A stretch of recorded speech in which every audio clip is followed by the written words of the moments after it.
O Eterno ele vai criar um jardim, e nesse jardim ele vai colocar Adão e Eva. Vou usar o nosso idioma aqui, tá? Adão e Havá.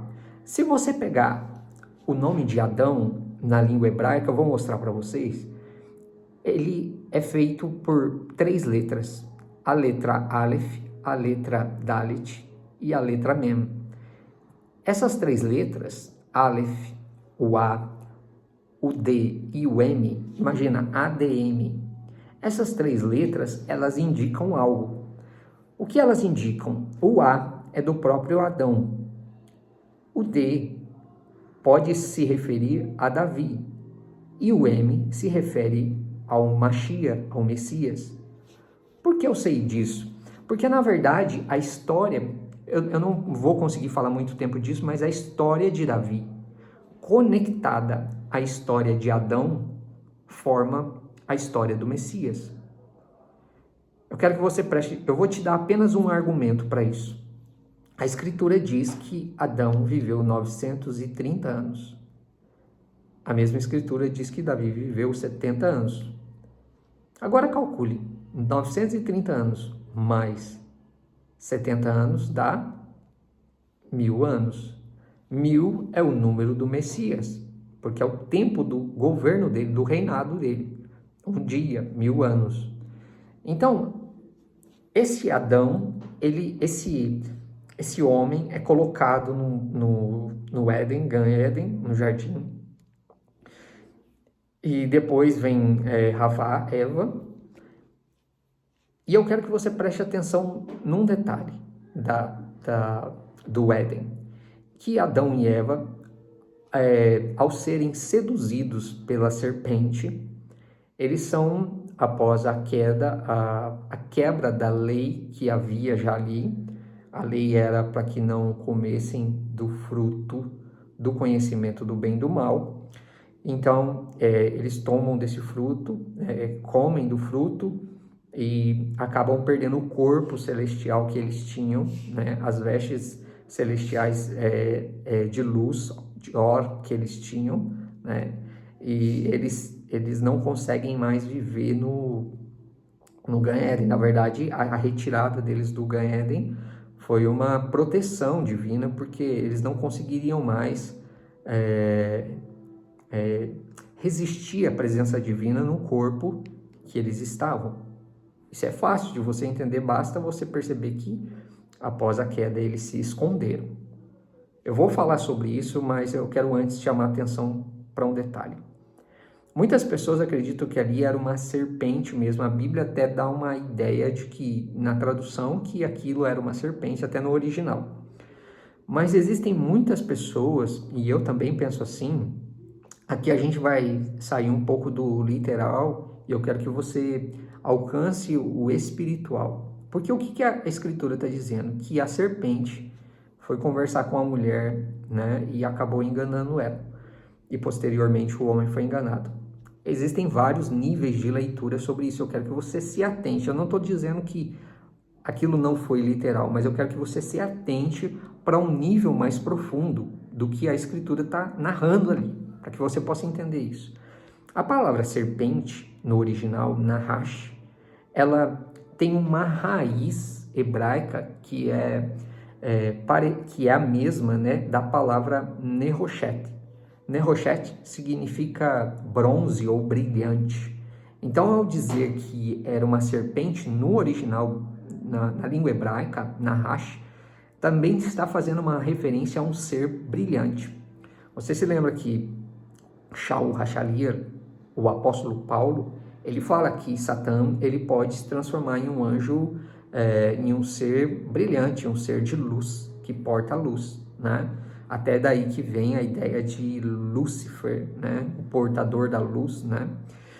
Mas eu quero que você compreenda isso, que esse ser brilhante, esse ser de luz, ele acabou enganando. E o que aconteceu? A consequência da queda foi eles perderem o corpo que eles tinham, um corpo de luz. Existem duas palavras que eu quero passar aqui rapidamente para vocês, para que você possa entender melhor isso.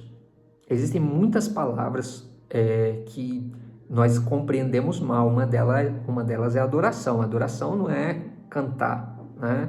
Adoração é serviço.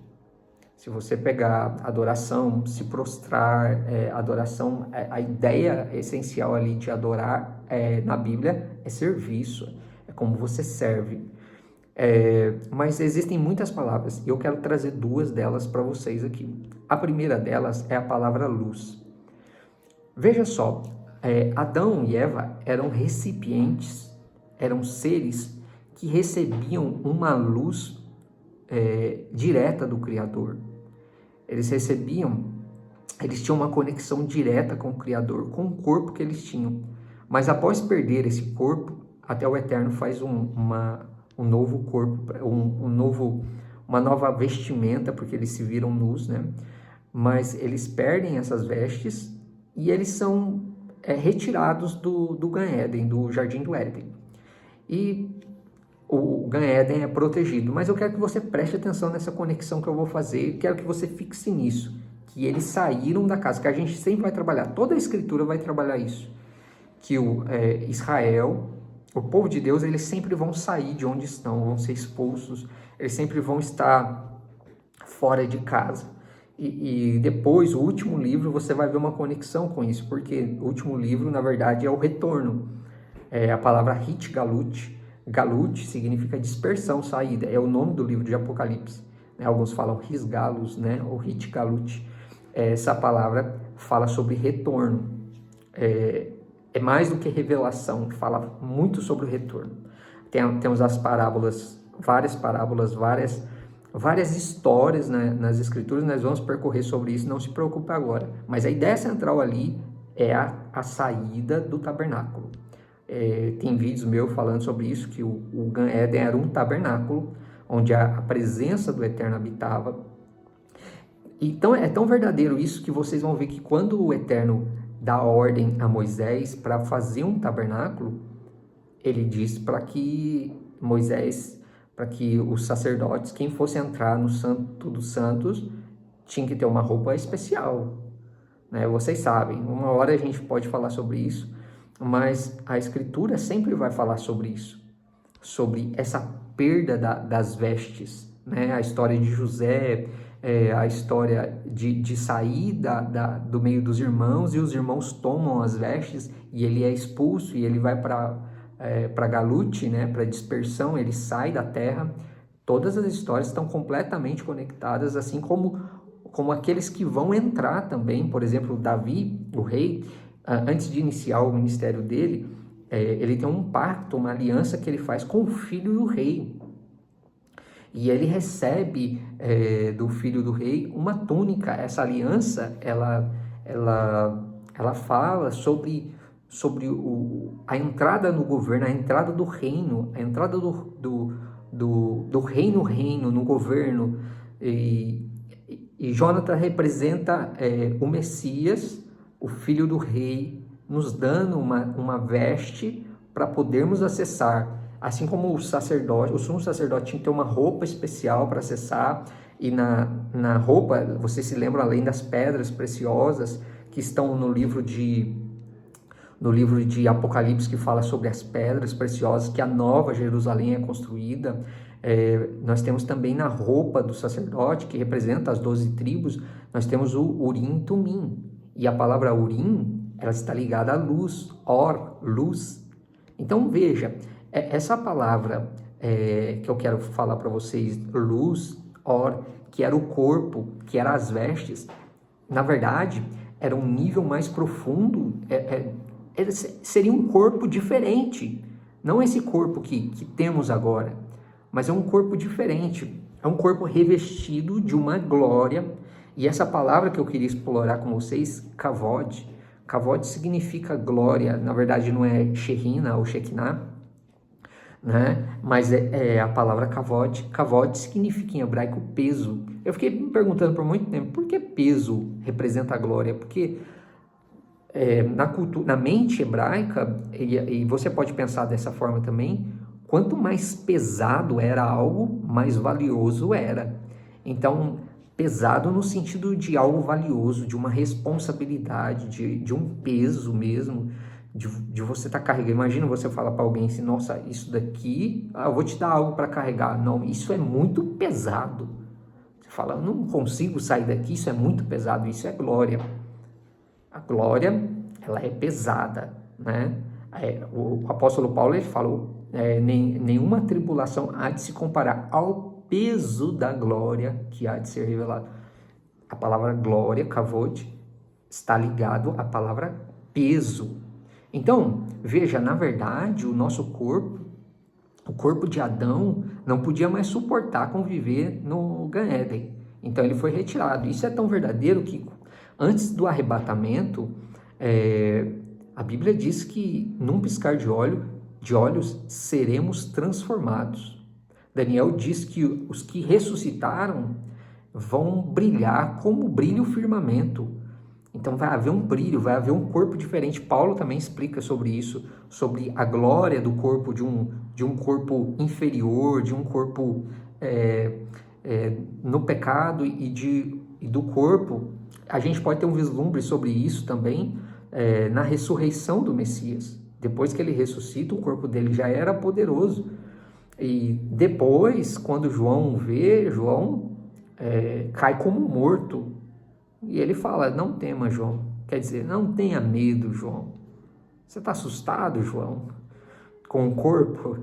Né? E era um corpo que se transladava de forma rápida, não estava preso às leis que este corpo está preso. Era um corpo que se alimentava também, mas é um corpo completamente diferente. Mas eu quero que você se concentre aqui, que a queda fez com que Adão e Eva fossem retirados da presença do Eterno, que fossem tirados da terra que eles estavam, do lugar onde eles estavam.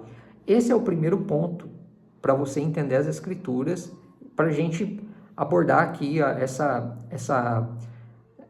linha que vem de Gênesis e vai até o livro de Apocalipse. Para você poder entender muitas coisas das Escrituras, você precisa entender isso. O ponto referencial aqui é que, na verdade, essa conexão que havia lá de Gênesis 1, verso 1, capítulo 1, verso 1, sobre esses dois mundos conectados, a desconexão começou aqui.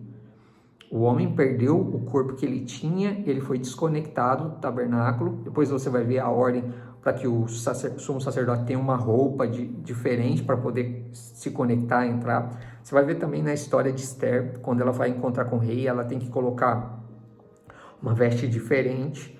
Isso na história do filho pródigo também, o pai fala assim, pegue a melhor roupa. Tudo isso são referências, a gente vai falar disso mais tarde em outros vídeos, mas tudo isso são referências a esse novo corpo que nós vamos receber, porque você imagina, nós não conseguiríamos estar diante da presença do Messias, e menos ainda da presença do Pai, né, se nós não estivermos preparados, se nós não tivermos esse corpo.